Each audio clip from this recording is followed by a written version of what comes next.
Good afternoon and welcome to KBC Lunchtime News. Hope you're having a fruitful and relaxing weekend. It's actually the second day in the 2020 Olympics in Tokyo, Japan. Of course, we have that plus much more. Thanks indeed for keeping it KBC. And walk me through this journey at KBC Channel 1, at Ben Troy Njue, and of course on all our social media platforms. My name is Ben Troy Njue. Welcome. Now, straight to the news. Parents from Mbichi Secondary School in Gatundu North, Kiambu County now want the school's principal transferred over what they claim as mismanagement of school funds and a downward trajectory in the school's performance. The parents further accuse the school's head of high-handedness on both students and parents. At the Mbichi Secondary School in Gatundu North, Kiambu County, parents gathered the school grounds with one mission: to see to it that the principal gets fired or transferred for alleged mismanagement of the learning facility, and that has led to dismal performance in national examinations. Kama miaka kama sita yenye iliyopita hiyo shule ilikuwa ina perform vizuri sana, lakini saa hii mtoto mwenye amefanya vizuri, amehitimu vizuri ni D+. Alianza na kuuza ng'ombe, juzi aliuza miti na akatumia pesa za shule na njia isiyoeleweka. Ameshindwa na kumanage walimu, watoto hawawezi wakapita mtihani. The angry parents say the situation has led to mass exodus of students to other schools. RMP Onjiku Kibe said she has written to the Teacher Service Commission for action. Alumni of the school, they want to join us in the community in ensuring that we change the status of Bishi's secondary school. In response over the phone, Principal Harrison Mora dismissed the allegations, saying he has never executed a matter within the school without prior consent of parents and the institution's board. Yusuf Farah reporting for Lunchtime News. Elsewhere, two burn victims of the Malanga fire incident have come out publicly to seek treatment at the Yala Sub-County Hospital in Siaya County. Siaya County CEC for Governance Dorothy Owino says the two were admitted, the facility bringing to 47 the total number of survivors still receiving treatment at various hospitals in the county. The tragedy occurred last Saturday night when a fuel tanker collided with a lorry transporting milk at Malanga Market, Game constituency, and burst into flames. 20 people lost their lives. A day after the death toll from Malanga fire tragedy rose to 20, two burn victims have emerged to seek treatment. Siaya County CEC for Governance Dorothy Owino, who received a contribution towards an emergency kit started by Area Governor Colonel Rasanga, appealed to those who were injured during the incident and are at home to come out and seek treatment. We also have received two additional patients from the community yesterday at Yala Sub-County Hospital, and therefore we want to appeal to Kenyans or those who are hurt in the tragedy to come to public hospitals to seek treatment. Siaya County government has committed to foot the burial expenses for those who perished and seek to raise 7 million shilling to fund the treatment of survivors. As a county government, we are going to take care of the burial of the 20 victims who have died from the tragedy, and we are also from our hospitals continuing to. Siaya County Referral Hospital Medical Superintendent Dr. Alia Chadoyo said the facility was in dire need of medical supplies, drugs, non-pharmaceuticals, and other basic things like protein supplementation, food and fluid for the accident survivors. The monies will be channeled to the health facilities as it comes in, so that it can be used to bridge the gap. And so the monies received so far will immediately be transferred to the Siaya County Referral Hospital so that it can be. 19 patients are receiving treatment at the County Referral Hospital, while the total number of victims of the tragedy now stand at 47. Moving on, the Association of Skilled Migrants Association of Kenya, ASMAC, is calling upon the government through the Immigration Department to enhance their working relationship so as to create more job opportunities in the Middle East. The association saying they have equipped its members with skills that would give millions of Kenyans jobs abroad. Speaking during a consultative meeting to over 200 of its members, Association Chairman Francis Wahome called for the review of foreign policies on bilateral agreement to assure job seekers in the Middle East of safety. He urged the government through the Senate to fast-track a petition on the issuance of passport, birth certificate and work permits. For 3 months when I'm not getting anything. I want those people as quickly as possible. So let the government fasten our way so that our people can get jobs very, very, very fast. That our migrant workers, these cases of runaways, most of them you find it is because of the salaries our migrant workers are getting. Once these bilateral labor agreements are reviewed, migrant workers, our people can get better salaries, better terms of employment, and we can take this industry and this country to a higher notch on recruitment industry.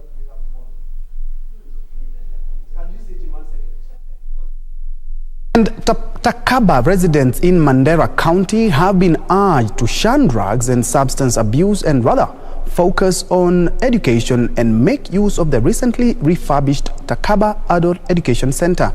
Mandera West MP Aidan Haji Yusuf urged the community to be vigilant and to be on the forefront in curbing the use of drugs, substance and its abuse. The facility was refurbished through the Mandera West CDF kitty.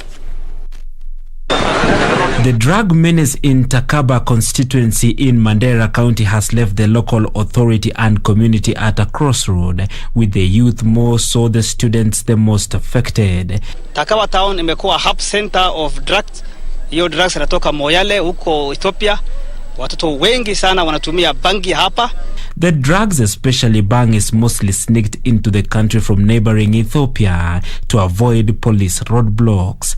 Drugs iko mashamba nasikia hapa Shashamane upande wa Ethiopia inapandwa, mashamba inapandwa kama kawaida, kama mahindi na mtama hivi inapandwa, alafu hiyo drugs inaenda haswa inaenda Somalia sana na inapita hapa. Lazima ikipita hapa pia inaleta madhara yake. We appeal to the national government, especially the Minister of Interior and Coordination, to bring anti-drugs narcotics agents in Takaba, and so that these vehicles that are supplying the banks have to be intercepted. To step up the fight against drug abuse in the area, Mandera West CDF Kitty has rehabilitated Takaba Adult Basic Education Center. Tumefunga na ukuta, tumeweka milango, sijui wamehama wapi, alafu tukaweka security system, wakaangaliwa, wakapotea kidogo. Now that the CDF has fenced the school for us, we have now a lot of learners. All the 3 classes are occupied, and we have 1 big class for ladies, another class for drivers, almost around we have 5 sessions in a day. Area MP Adan Haji Yusuf urging the youth to take the advantage of the initiative. Tumerudi watu 7, 10 na wanasoma hapo. Na wanasoma na wale wako nje, tafadhali ni hiyo makeka na hiyo mrata saidia nyinyi. Ukuja usoma somo ndo muhimu, ili ujisaidie kuandika tu na kuongea hiyo Kiingereza na Kiswahili. The MP urged security apparatus to carry out a massive crackdown along the borderline, as he called on residents to be on the forefront and assist the police in curbing the menace. Wananchi wawe tena watchmen ya hiyo drugs. Mkijua ya kwamba iko mtu fulani ana deal na drugs, biashara yake ni drugs, mnajua hawa, mtueleze polepole, alafu tutaeleza security system polepole. Iko ulama, committee ya ulama ambao inaangalia maneno, tutanasa hawa mara moja.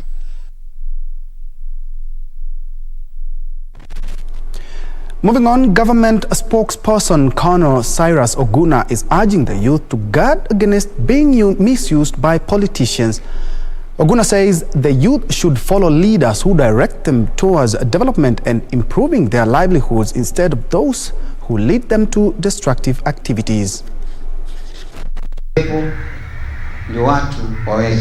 Government spokesperson Colonel Cyrus Oguna, who spoke in Nyali, Mombasa County during a youth sensitization forum, said the government is committed to empowering young people through provision of more jobs and skills development. Lazima amani iwepo, utulivu uwepo, ndio watu waweze kupata maendeleo.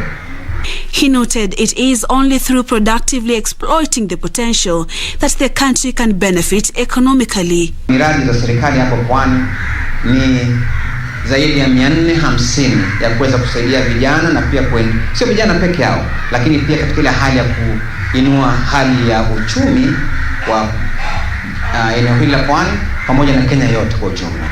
Colonel Oguna encouraged the youth to embrace the Ajira program, through which the government has created over 100 million jobs. Purity Museo, Lunchtime News. Leaders from Trans Nzoia County are calling on the relevant authorities to be steadfast in the war against sexual, gender-based violence cases. The calls coming amidst investigations by police and DCI officers into a pastor who is said to have sexually molested several boys. The county's Parents Association leader, Wellington Waliaura, said there is need to bring the culprits to book. Trans Nzoia County Commissioner Sam Ojwang has subsequently called on those with information to come forth and report. Wote wanafikiria kwamba huyu mwalimu anaweza kunisodomize vile nimeharibiwa na ule mchungaji, haitakuwa jambo mzuri sana. Kwa sababu hatuwezi kuangalia watoto wetu wanadhulumiwa, watoto wetu wanakuwa sodomized. Sasa mtoto ambaye amekuwa sodomized na ni mvulana ataoa kweli? Nataka kuhakikishia wale ambao pia wamekuwa victims wawasiliane na ofisi ya chief, ofisi ya DCC na polisi pamoja nasi ili tuweze kuchukua hatua. At about 12 minutes past the hour, we're taking our first breather. But before we do that, allow me to appreciate Arnold Muli Muya. You're watching from Pipeline. Douglas Henry, you are watching all the way from Kisii. Nakshi Keyua, you're watching from Kilgoris. I see Mwita Moseti watching from Timaru. Keep them coming. We'll be back in a while. Remember, we still have sports news as well.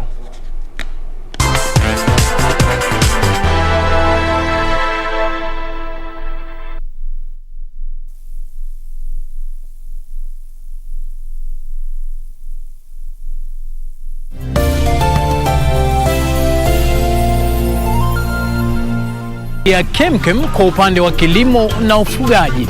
Jua hizi chakula kama maboga tunanunua ziko na chemicals mingi. Lakini mimi najua ile natoa kwa shamba yangu vile iko. Haina chemicals, haina nini. Naambia kina mama, hiyo mshahara tunapata haitoshi. Tuna mambo mengi tunaweza kufanya. Kwa hivyo hata kama unapata kidogo kwa mshahara, ni vizuri umix na something else. Sasa ukiwa na shamba, kama uko na shamba usiachilie shamba hivyo. Hiyo ina boost wa mama sana.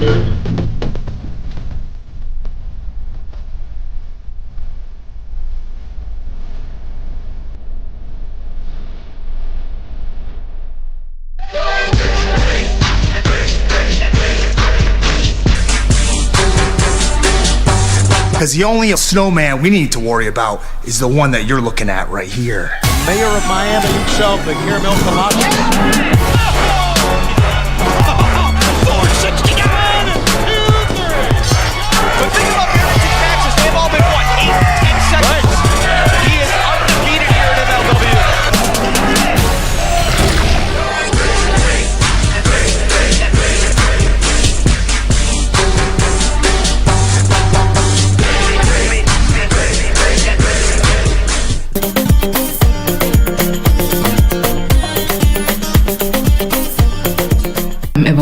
A baby. The doctor is ready to see you. Please follow me. How do you maintain such a body? Juice detox. Me imagine it has worked for me. Definitely need that kind of action. You might just decide to marry you and you live happily ever after. Colette. Everything I have is by me and me alone. Mind your own business. This one is a magnet for abusers. Ngoja.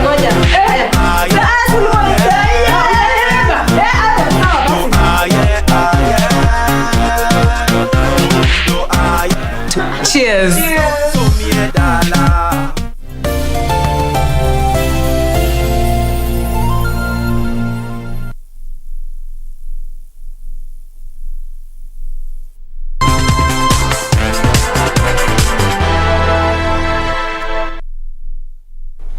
Welcome back, and in case you just joined us, this is KBC Lunchtime News. Let's now focus on education matters, where the dream of a pupil who scored 405 marks in the Kenya Certificate of Primary Education and becoming a psychiatrist hangs in the balance as his mother is unable to raise fees for secondary school. Peter Kanyongo was the student's president at the St. Christopher Schools in Nanyuki, where he was sponsored by a well-wisher he got from one admission in Muranga High School, but his mother, Mary Gadure, is afraid he might lose the opportunity because of their underprivileged background.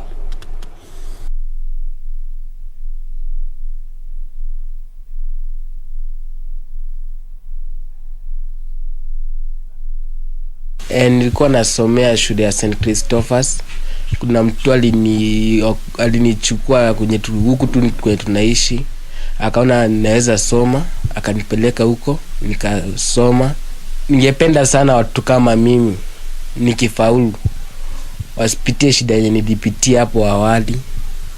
So nikipata mtu anaweza nisaidia niweze kusoma, nimalize shule ya upili, niingie chuo kikuu, na mimi naweza kuwa mtu wa muhimu sana katika jamii na katika Kenya yote. Wao watatu wamesoma, kuna mwingine ameachia 8 akaanza vibarua, mwingine tena akapata msaidizi akanisaidia ndio amesoma.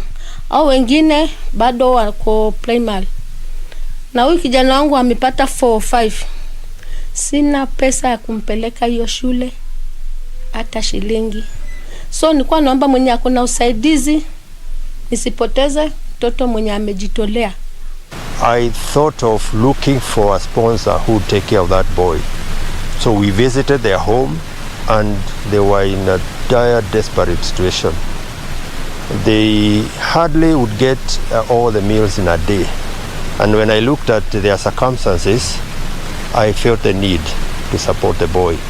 And therefore, I promised to take him to my school if I get a sponsor.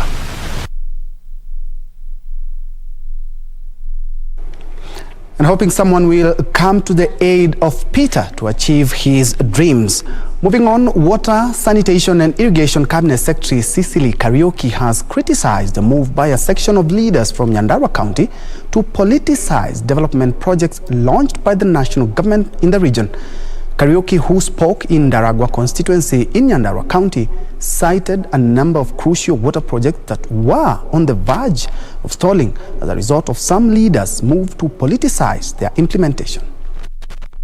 Water, Sanitation and Irrigation Cabinet Secretary Cecily Kariuki led a team of government officials to Pesi area in Daragwa constituency, where a mega dam is set to be constructed. She faulted a section of area leaders for frustrating projects initiated by the national government. Siasa imewekwa ndani ya miradi na wale ambao hawana nia ya maendeleo, ama ambao wale wanaona Mheshimiwa Rais amepeleka kazi kwa kasi. Kwa hivyo wanataka ifanye nini? Ije kama inatulia, inachelewa.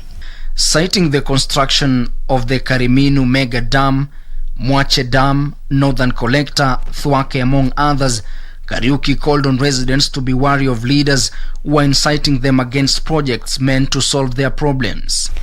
Hii maji tunapokamilisha huu mradi, kuna uwezekano Rais Uhuru Kenyatta mwenye wai kunywa hata tone moja, hata kikombe moja ya hii maji. Lakini kwa mapenzi yake na ile commitment ako nayo, angetaka vile tunaweka damu pali kwingine, hata hapa kwetu tuwe na maji ya kutosha. Kwa hivyo mtu asiwe na tashwishi yoyote katika moyoni mwake. Kila kitu itafanyika kwa njia ya uasi, Kama kuna mahali itajika ifanyike compensation ama malipo ya aina fulani, itafanyika sawa sawa. The Pesi Mega Dam is expected to serve residents of Ndaragwa Town, Mailinne, Oljororok and Olkalao, as well serve parts of Laikipia and Nyeri counties. It is expected to produce over 16 million cubic liters of water per day. Meanwhile, Embu Water and Sanitation Company has begun treatment of sewage using modern technology after the completion of a 450 million shilling sewer treatment plant in Embu town. The company chairman, Dr. Johansen Joka, said the company has also begun the rehabilitation of the old sewerage treatment plant, which will be converted into a modern green people park. Standing now is our new and second sewerage facility that has been developed by Embu Water and Sanitation Company through the support of the World Bank. We got a loan of 451 million that went into making this facility a reality. Ups, Ben Chumba, Lunchtime News. And still on projects, Narok Governor Samuel Ole Tunai has called out those sending negative propaganda to donors seeking halting of funding for community projects over claims of management. Tunai singled out the WE or WE projects undertaken by the Canadian donors since the year 2000 as beneficial to residents and wondered why some disgruntled individuals would want to have them stopped. He made the remarks in Kisharuni School, one of the more than 30 schools built by the donors through the WE projects. Additionally, more than 13,000 students have been benefiting with full scholarship, while 230 classrooms, libraries, teachers, offices and kitchen have been built. Because you don't know the problems, don't come and interfere with people who know what is the problem and are helping those people in need. Please shut up and continue doing what you know what you want to do. Shut up. And we just want to encourage you people, don't be discouraged. Let's continue working together and continue helping this great community who appreciate what you're doing, and they still need your support.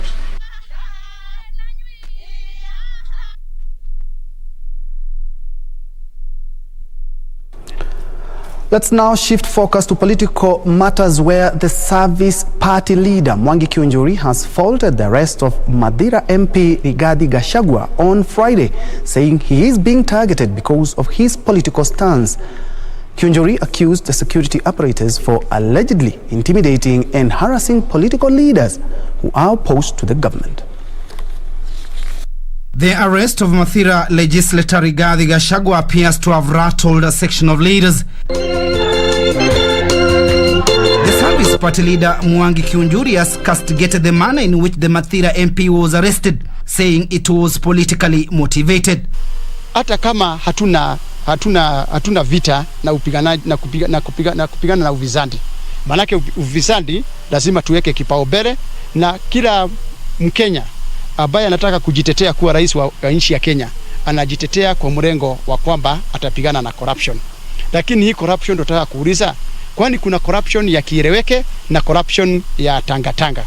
Elsewhere, Tigana West Member of Parliament John Mutunga has opposed a planned meeting by some political members from Mount Kenya region at Kenya Methodist main campus, saying the meeting is meant to divide the region and sideline Speaker of the National Assembly Justin Muturi as the region's spokesperson. Kwa sababu nikiangalia haya mambo, ningetarajia Mheshimiwa Kirito Murungi awaite awaalike mangavana wengine. Lakini ikiwa ni Mheshimiwa Munya anaalika au mangavana wengine, Mheshimiwa Munya si gavana. Sasa sijui kama kikao kitakuwa kikao cha governors ama kikao cha viongozi wengine. Timothy Kipnusu, Lunchtime News.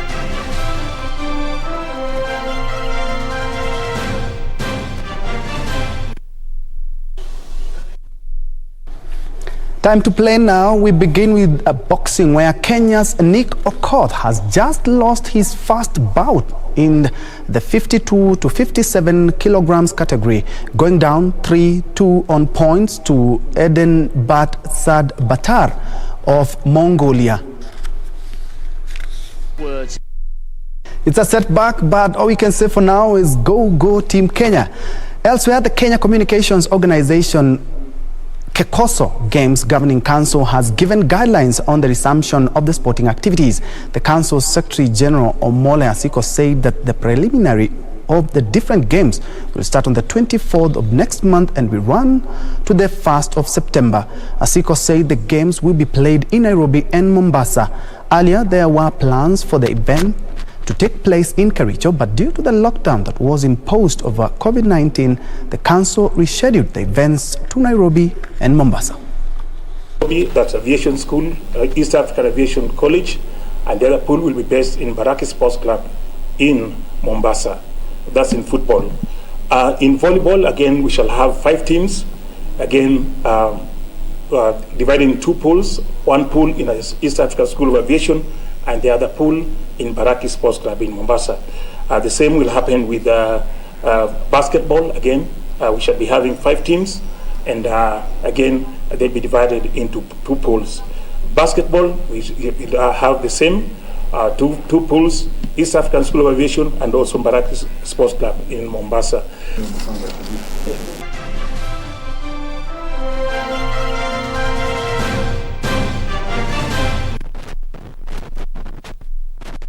That's where we put a cap on KBC Lunchtime News on this second day of the Tokyo 2020 Olympics. Of course, we will have more details in the subsequent bulletin. Remember, today is also the Legends edition, both at 7 and 9. And so, let me appreciate Owo Calvins, you were watching from Migori. Jaramogi, you were tuned from Kisii. Boni Mukathe, watching live, says nawakilisha Marimanti. Tyson Omondi, watching you from Ugunja. Thank you so much. I couldn't be able to sample all the comments and suggestions, but thank you so much for keeping me company. I'm Ben Troy Njue. Thank you so much for watching. Byron Abuli has been our sign language interpreter for this afternoon.